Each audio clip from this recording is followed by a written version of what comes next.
जय मसीह सबको। प्रभु यीशु मसीह के नाम से आप सबका स्वागत है। आज हम पढ़ेंगे पहला कुरिन्थियों अध्याय 1 में से पहला कुरिन्थियों अध्याय 1 में से ये पढ़ेंगे 10वें वचन से आगे। ठीक है, तो विषय ये रहेगा कि कलीसिया में जो आजकल फूट चल रही है ना, उसके बारे में हम बात करेंगे। कलीसिया में फूट, ठीक है, इस वचन से बात करेंगे। हे भाइयों, मैं तुमसे हमारे प्रभु यीशु मसीह के नाम से विनती करता हूँ कि तुम सब एक ही बात कहो। यहाँ एक बात क्यों कहने को बोल रहा है? क्योंकि आत्मा एक है, प्रभु भी एक ही है और वही आत्मा हम सबको दिया गया है। तो हमारी बातें भी, और बाइबल भी एक ही है, तो हमारी बातें भी एक ही होनी चाहिए। जैसे ये नहीं कि ये दूसरा कुछ और कह रहा है, ये कुछ और कह रहा है, तो ऐसी नहीं, बातें भी बाइबल में से होनी चाहिए। क्योंकि बाइबल एक है, आत्मा एक है, प्रभु एक है और हम सबको भी एक होना चाहिए बातों में भी। ठीक है, लिखा है तुम सब एक ही बात कहो, क्योंकि तुम्हारा प्रचार अलग अलग ना हो।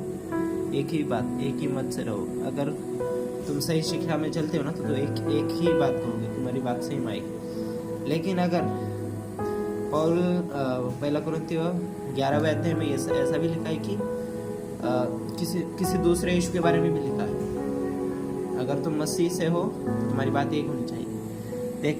देख पढ़ते हैं आगे। मैं तुमसे विनती करता हूँ कि तुम सब एक ही बात करो, एक ही बात कहो, ठीक है, और तुम में फूट न हो, परंतु एक ही मन और एक ही मत होकर मिले रहो। ये किसको लिख रहा है? कलीसिया को लिख रहा है। तो कलीसिया को एक रहना है हर बात में। जैसे बपतिस्मा की टीचिंग हो गई, ट्रायून गॉड की टीचिंग हो गई, पवित्र आत्मा, मानने वाले, ये सब जो टीचिंग बाइबल की है ना, तो उसमें हमें एक मत होना चाहिए। अगर एक मत नहीं है तो फिर हमें चेक करना पड़ेगा कि हम कौन से मसीह का हमें प्रचार मिला है, पहले वाले यीशु का या दूसरे यीशु का प्रचार मिला है। ठीक है, आगे बढ़ते हैं वचन 11। क्योंकि हे मेरे भाइयों, खलोए के घराने के लोगों ने मुझे तुम्हारे विषय में बताया कि तुम में झगड़े हो रहे हैं। ये तब की बात कर रहे हैं कुरिन्थियों कलीसिया की, ठीक है, लेकिन आजकल की कलीसिया में भी ऐसा ही हो रहा है कहीं कहीं, तो कि तुम में झगड़े हो रहे हैं। मेरे कहने का अर्थ यह कि तुम में से कोई तो अपने आप को पौलुस का, कोई अपुल्लोस का, कोई कैफा का, तो कोई मसीह का कहता है। मतलब तब के समय में भी क्या हो रहा था? कोई कह रहा था मैं पौलुस का, कोई कह रहा था मैं अपुल्लोस का। मतलब उनके बीच में झगड़े हो रहे थे। वो किस बात से हो रहे थे ये नहीं लिखा, लेकिन झगड़े हो रहे थे। ठीक है, अभी आगे पौल क्या कहता है देखते हैं। क्या मसीह बढ़ गया?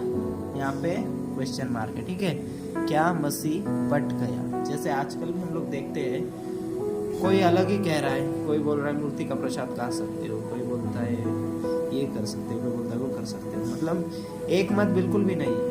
अगर मसीह एक है तो मत भी एक होनी चाहिए हम सबकी, अगर हम सही शिक्षा में हैं तो। ठीक है, और अगर फिर हम बाइबल की शिक्षा से एग्री नहीं करते हैं तो फिर हमें किसी दूसरे यीशु का सुसमाचार मिला है। ठीक है, आगे बढ़ेंगे।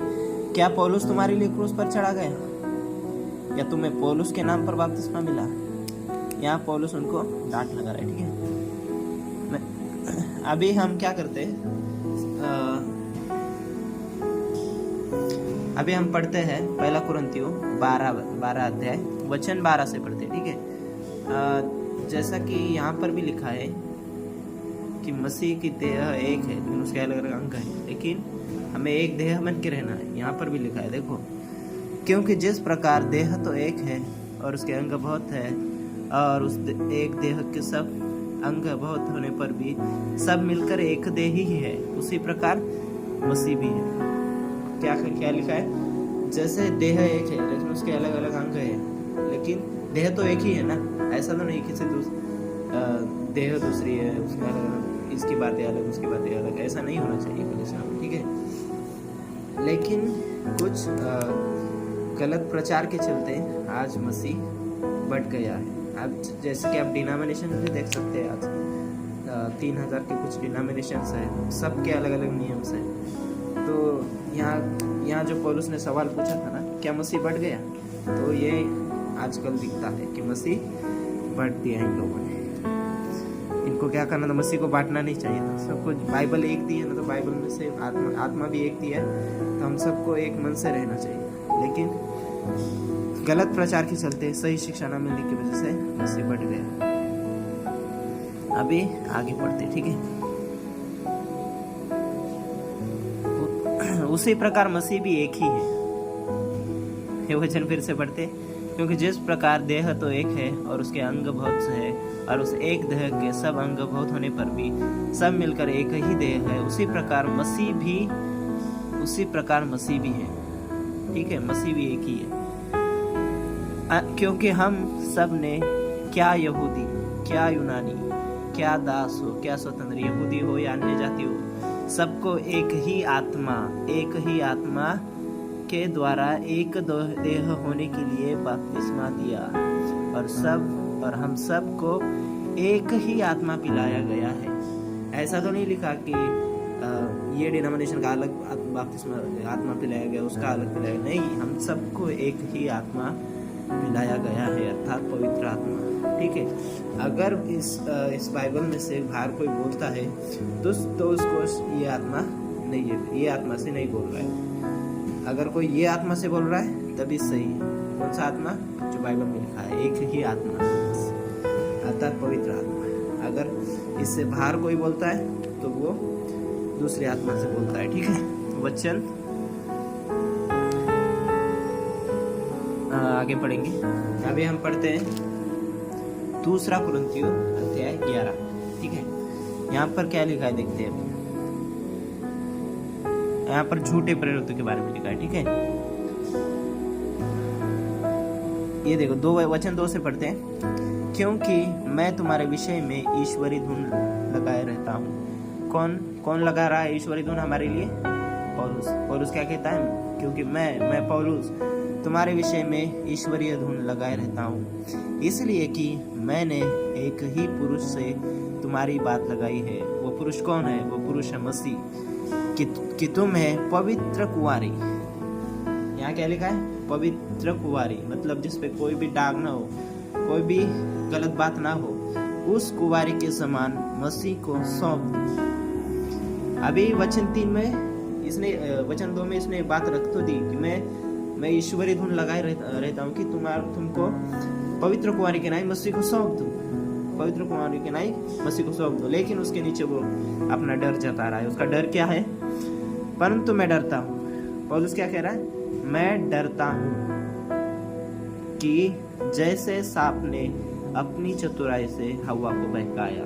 अभी वो पहुंच गया उत्पत्ति के 3 अध्याय में। ठीक है, वो क्या कह रहा है? जैसे हवा को सांप ने बहकाया, शैतान ने बहकाया। कैसे बहकाया? वचन से। तो पौलुस भी डरता है इसी वचन में से, इसी वचन को तोड़ मरोड़ के कोई हमें बहका ना दे। तो आज हमें इसी बात से डरना है कि हमें कोई वचन से बहका ना दे। इसलिए हमें अपनी तैयारी खुद करनी है कि हमें कोई मसीह से अलग ना कर सके, हमें कोई मसीह से हटका ना सके। अगर मसीह में आके भी हम बाइबल ठीक से ना पढ़ने और वचन को ठीक से ना समझने और गलत शिक्षकों के हाथ में आके फंस गए, तो फिर हमारा मसीह में आना व्यर्थ ना हो जाएगा। इसलिए हमें संभल के रहना है। ठीक है, आगे पढ़ेंगे, फिर से पढ़ते हैं वचन को। परंतु मैं डरता हूँ कि जैसे सांप ने अपनी चतुराई से हवा को बहकाया, वैसे ही तुम्हारे मन उस सिधाई, किस सिधाई? उस आत्मा, पवित्र आत्मा मसीह की सिधाई और पवित्रता से जो मसीह के साथ होनी चाहिए, कहीं भ्रष्ट न की जाए। ठीक है, कहीं भ्रष्ट न की जाए, इसलिए हमें संभालना है। यदि अभी यहाँ पे मेरी पॉइंट आ गया। ठीक है, ये 4था वचन, इस पे ध्यान देके सुनिए। ठीक है, यदि कोई तुम्हारे पास आकर, ये लोग क्या करेंगे? हमारे पास आएंगे, हमारे पास आके ये नहीं कहेंगे तुम यीशु को छोड़ दो। ये हमारे पास आएंगे, वचन को लेकर आएंगे और क्या कहेंगे? देखो, यदि कोई तुम्हारे पास आकर किसी दूसरे यीशु का प्रचार करे जिसका प्रचार हमने नहीं किया। देख रहे हो, मतलब 2 यीशु।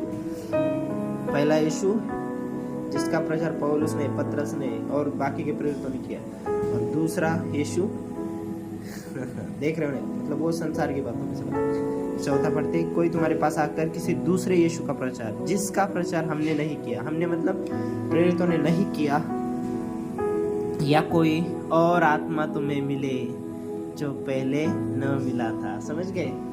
मतलब आज चर्चों में जो सेवक हाथ रखता है, नीचे गिरते हैं तो कौन सा आत्मा गिराता है? क्योंकि पवित्र आत्मा नीचे नहीं गिरा था। तो वो कौन सा आत्मा है? वो कोई और आत्मा है।